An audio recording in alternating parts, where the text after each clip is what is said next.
Hi viewers, welcome to our channel. ప్రస్తుతం మనతో పాటు దాము బాలాజీ గారు సీనియర్ జర్నలిస్ట్, వారితో ఒకసారి మాట్లాడదాం. సార్ నమస్కారం సార్. నమస్తే. సార్, మంచు ఫ్యామిలీలో వివాదాలు మరోసారి బయటపడ్డాయి సార్. అంటే అటు మంచు మనోజ్ గారు తండ్రి మోహన్ బాబు గారు నన్ను కొట్టారని చెప్పేసి పోలీస్ స్టేషన్లో ఫిర్యాదు చేస్తారు. ఇటు మోహన్ బాబు గారు కూడా మంచు మనోజ్ నన్ను కొట్టారని ఫిర్యాదు చేసినట్టు కూడా తెలుస్తుంది.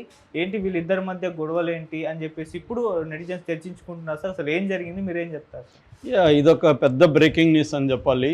మోహన్ బాబు ఫ్యామిలీలో ఎప్పటి నుంచో గొడవలు ఉన్నది అందరికి తెలుసు. బట్ ఇప్పుడు ఏంటంటే అది ఫిజికల్గా వెళ్ళి మోహన్ బాబు నన్ను కొట్టాడు, గాయపరిచాడని గాయాలతో మంచు మనోజ్ కుమార్ పహాడీ షరీఫ్ పోలీస్ స్టేషన్కి వెళ్ళి నన్ను కొట్టారు చూడండి, గాయాలతో వెళ్ళి ఆయన మోహన్ బాబు మీద కేసు పెట్టాడని చెప్తున్నారు. సో గాయాలతో వెళ్ళాడు కాబట్టి ఖచ్చితంగా వాళ్ళు కేసు నమోదు చేసుకొని ఎఫ్ఐఆర్ కంప్లైంట్ తీసుకొని ఎఫ్ఐఆర్ రాశారని చెప్తున్నారు. మరోవైపు మోహన్ బాబు కూడా మంచు మనోజ్ నన్ను కొట్టాడని ఆయన కూడా వెళ్ళి కంప్లైంట్ చేశాడని చెప్తున్నారు. అయితే దీంట్లో ఇంకా పూర్తి వివరాలు తెలియాల్సింది, కానీ ఇప్పటివరకు మనకు అందుతున్న సమాచారం ప్రకారం వాళ్ళిద్దరూ మధ్య గొడవలు వచ్చి మాట పెరిగి వాళ్ళిద్దరూ మరి ఎవరిని ముందు కొట్టారనేది తెలీదు. మోహన్ బాబు కూడా మనకు తెలుసు, ఆయనకి కొంత కోపం ఎక్కువ ఉంటుంది మామూలుగానే. అయితే మంచు మనోజ్ మీద కూడా ఆయనకి గతంలో కూడా అసంతృప్తి ఉంది. గతంలో కూడా మంచు మనోజ్కి మంచు విష్ణుకి మధ్య గొడవలు రావడం, వాళ్ళిద్దరి మధ్య కూడా వీడియో కూడా ఒకటి రిలీజ్ అయింది. తన మనుషుల్ని వచ్చి కొట్టాడని చెప్పి తను వాళ్ళకి సపోర్ట్గా వెళ్తే వాళ్ళిద్దరి మధ్య కూడా సీరియస్గా ఆర్గ్యుమెంట్ జరిగి దాదాపు కొట్టుకునే పరిస్థితి వచ్చింది. సో అప్పుడు కూడా అది పెద్ద ఇదైంది. దాన్ని మళ్ళీ కవర్ చేయడానికి ట్రై చేశారు. దాని తర్వాత మంచు మనోజ్ పెళ్ళికి సంబంధించి కూడా భూమా మౌనికారెడ్డిని ఆయన ఆ అమ్మాయికి రెండో పెళ్ళి, ఇతనికి కూడా రెండో పెళ్ళి, ఆ అమ్మాయికి బాబు కూడా ఉన్నాడు భైరవరెడ్డి. సో ఆ పెళ్ళికప్పుడు కూడా వీళ్ళెవరూ కూడా సరిగ్గా దాంట్లో పార్టిసిపేట్ చేయలేదు. ఓన్లీ మంచు లక్ష్మి ఆధ్వర్యంలోనే ఆ పెళ్ళి జరిగింది. సో ఆ పెళ్ళిలో కూడా మోహన్ బాబు కానీ, మోహన్ బాబు భార్య కానీ, విష్ణు కానీ వాళ్ళ భార్య కానీ వీళ్ళందరూ ఏదో అతిథుల్లాగా వచ్చి అటు రావాలి కాబట్టి వచ్చి వెళ్ళిపోయినట్టుగా ఉన్నారు తప్ప ఆ పెళ్ళిని ఓన్ చేసుకొని వీళ్ళైతే చేయలేదు దాన్ని.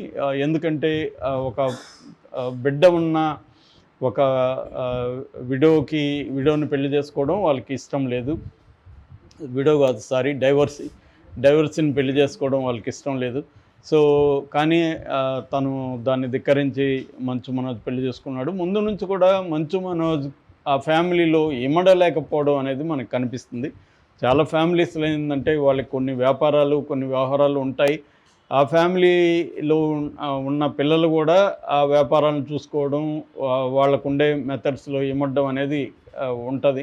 కానీ జనరేషనల్ గ్యాప్ అనేది ఖచ్చితంగా ఉంటుంది. మోహన్ బాబు వాళ్ళ నాన్నకు భయపడేవాడు. మోహన్ బాబు బయోగ్రఫీ నేను అప్పట్లో చదివాను. ఆయన ఒక అమెరికన్ బయోగ్రఫర్కి ఆడియో ఇది ఇచ్చారు చాలా వరకు, దాన్ని నేను కొంతవరకు విన్నాను. అందులో ఆయన చిన్నప్పుడు వీళ్ళ నాన్న కూడా బెత్తం తీసుకొని కొట్టేవాడు. సో డిసిప్లిన్ ఎక్కువ ఉండేది. ఎందుకంటే వీళ్ళ నాన్న స్కూల్ టీచర్ అనమాట. అక్కడ మోదుగురు వాలిపాలెం మా చిత్తూరు జిల్లాని కాళహస్తి ఏర్పేట దగ్గర ఉంటుంది అది. సో అలాగా ఆయన డిసిప్లిన్లో ఉన్నాడు. వాళ్ళ నాన్నని వ్యతిరేకించలేదు. తను ఆ గ్యాప్ అనేది ఫాదర్ డిసిప్లిన్లో ఉండిపోయాడు కాబట్టి పెద్దగా లేదు. ఇవాళ ప్రపంచం మారింది. పిల్లలు ఇండిపెండెంట్గా ఇదయ్యారు. కొట్టడం అనే కాన్సెప్టు, తల్లిదండ్రులు పిల్లల్ని కొట్టడం అనే కాన్సెప్ట్కి వ్యతిరేకంగా ప్రపంచవ్యాప్తంగా కూడా అవేర్నెస్ పెరిగింది. ఇప్పుడు కూడా ఎవరైనా కొడితే కూడా క్రైమ్. మామూలుగా చాలా దేశాల్లో పేరెంట్స్ కొడితే కూడా క్రైమ్. పేరెంట్స్ని అరెస్ట్ చేసి జైల్లో పెట్టిన సందర్భాలు యూరోపియన్ అండ్ అమెరికన్ దేశాల్లో, చాలా దేశాల్లో ఉంటుంది అన్నమాట ఇది. కానీ ఇండియాలో ఏంటంటే పేరెంట్స్ పిల్లల్ని కొట్టడం అనేది తమ హక్కుగా ఇప్పటికి కూడా భావిస్తారు, పిల్లల్ని కొట్టకపోతే ఎలాగా అని. సో అలాగా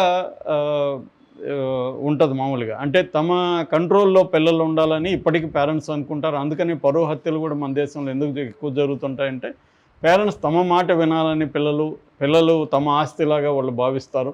కానీ పిల్లలు అలా ఉండదు, వాళ్ళు ఇండిపెండెంట్గా ఉంటారు.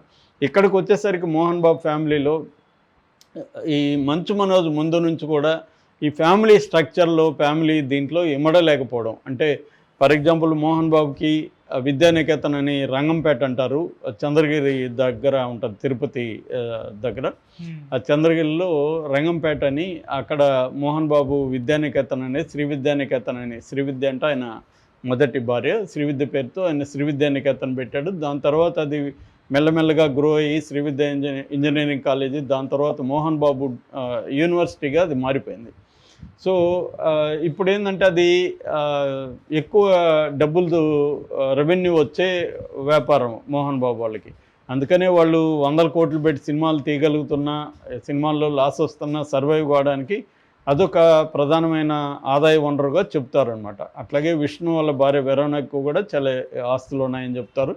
ఏదేమైనా మోహన్ బాబుకి ఆస్తులు అయితే పెద్ద ఎత్తున ఉన్నాయి. దాన్ని చూసుకోవడం, మోహన్ బాబు తర్వాత విష్ణు ఆ ఇన్స్టిట్యూట్స్ చూసుకోవడం, అవన్నీ కూడా మోహన్ బాబు ఇంటర్వ్యూలో కూడా చెప్పాడు. ఇప్పటి వరకు బాధ్యతగా విష్ణునే చూసుకుంటున్నాడు, మనోజ్ ఇంకా బాధ్యత రాలేదు, అతనికి వస్తుందని నేను ఆశిస్తున్నాను అనేది కూడా ఆయన చెప్పాడు. సో ఈ క్రైసిస్ ఏదో వాళ్ళ ఫ్యామిలీలో ఉంది. అంతే ఆస్తులు కూడా పంచమని వీళ్ళు అడుగుతున్నట్టు ఉన్నారు. పంచడానికి సంబంధించి కూడా ఏవో ఇబ్బందులు ఉన్నట్టుగా కూడా ఉంటుంది. వీళ్ళిద్దరి మధ్య కూడా ఇటు విష్ణు మధ్య, మంచు మనోజ్ మధ్య కూడా సమ్ గొడవలు ఉన్నాయి. వీళ్ళని కొంత బ్యాలెన్స్ చేస్తుండేది మంచు లక్ష్మిని బ్యాలెన్స్ చేస్తున్నట్టుగా మనకి బయటికి అర్థమవుతుంది. ఏదేమైనా ఈ స్థాయిలో మోహన్ బాబు అంటేనే ఒక డిసిప్లైను, ఆయన చూస్తేనే సినిమా వాళ్ళందరూ భయపడుతుంటారు. మామూలుగా నాకు ఒక హీరో చెప్పాడు, నేను మామూలుగా నైట్ షూటింగ్లకి రానండి, ఒక పదం వాడాడు. ఆ వ్యక్తి మోహన్ బాబు మోహన్ బాబు చెప్తే తప్ప సినిమాలకి మాత్రమే నేను వెళ్ళాలి, లేకపోతే అతని దగ్గర కష్టమని. అట్లా చాలామంది హీరోయిన్ని కొట్టేవాడు, డైరెక్టర్ని కూడా తరిమి కొట్టేవాడు. ఇవన్నీ కూడా మోహన్ బాబు మీద ఉన్నాయి. అంటే మోహన్ బాబు అంటే ఒక రౌడీ ఇమేజ్ అయితే బయట జనాల్లో ఉంది. ఎందుకంటే ఆయనకి డిసిప్లిన్కి ఇతరుల మీద కంట్రోల్కి తేడా తెలియని ఒక ఇది ఉంటుంది ఆయన లోపల. చాలామంది డిసిప్లిన్ అనుకుంటారు. డిసిప్లైన్ అంటే నువ్వు డిసిప్లైన్గా ఉండు, అందరూ డిసిప్లైన్గా, నీ డిసిప్లైన్గా అందరూ ఉండాలని నువ్వు కంట్రోల్ చేస్తానంటే ఎలా కుదురుతుంది? ఎవరు డిసిప్లైన్ వాడిది. ఇప్పుడు నేను మార్నింగ్ 5:30కి లేస్తాను, దట్ ఈజ్ మై డిసిప్లైన్. ఇంకొకరు మా వైఫ్ అనుకో, ఆమె 10 గంటలకు లేస్తుంది కాబట్టి నువ్వు కూడా 5:30కి లేయాలని నేను డిసిప్లైన్ పెడితే ఎలా ఉంటుంది? అది ఆమె డిసిప్లైన్, 10 గంటలకు లేస్తున్నా, ఆమె లైఫ్ ఆమెది. సో ఈ ప్రాబ్లమ్స్ ఉంటాయన్నమాట. ఇలాంటి వాళ్ళతో ఏంటంటే నేను అనుకున్నదే అందరూ చేయాలి అన్న ఒక ఇది మోహన్ బాబులో ఉంటుంది. ఆస్తుల విషయంలో కూడా వీళ్ళ మధ్య వైరుధ్యాలు ఉన్నట్టుంది. అదే స్క్రోలింగ్లో కూడా వస్తుంది. ముఖ్యంగా స్కూలు ఆస్తులకు సంబంధించి గొడవలే వీళ్ళిద్దరి మధ్య వచ్చిందని. జనరల్గా ప్రతి ఫ్యామిలీలో కారల్ మార్క్స్ చెప్పినట్టుగా మనుషుల మధ్య సంబంధాలన్నీ కూడా ఆర్థిక సంబంధాలు అనేది చాలా విషయాల్లో వాస్తవం. అది ఫ్యామిలీస్లో ఆస్తుల గొడవలు అనేది వెరీ వెరీ కామన్. ప్రతి ఫ్యామిలీలో ఆస్తుల గొడవలు ఉంటాయి. ఎందుకంటే ఈక్వల్గా వాళ్ళు కంట్రిబ్యూట్ చేయరు. ఒక ఫ్యామిలీ వ్యాపారం ఉందంటే ఆ వ్యాపారంలో పిల్లలు ఇద్దరుంటే ఇద్దరు వెళ్ళి వ్యాపారంలో కాంట్రిబ్యూట్ చేయరు.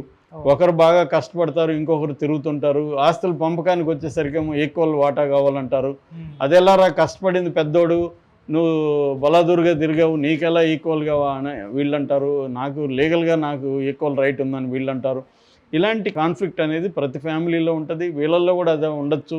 మోహన్ బాబుకేమో విష్ణు కదా మొత్తం చేసుకుంటూ వచ్చాడు, విష్ణు కష్టపడ్డాడు, ఇప్పుడేమో ఆస్తుల్లో వీడు కూడా ఈజీ వాటా అడుగుతున్నాడు, ఈక్వల్ వాటా, వీడికి ఎలా ఇవ్వాలి అనేది ఆయనకు ఉండొచ్చు.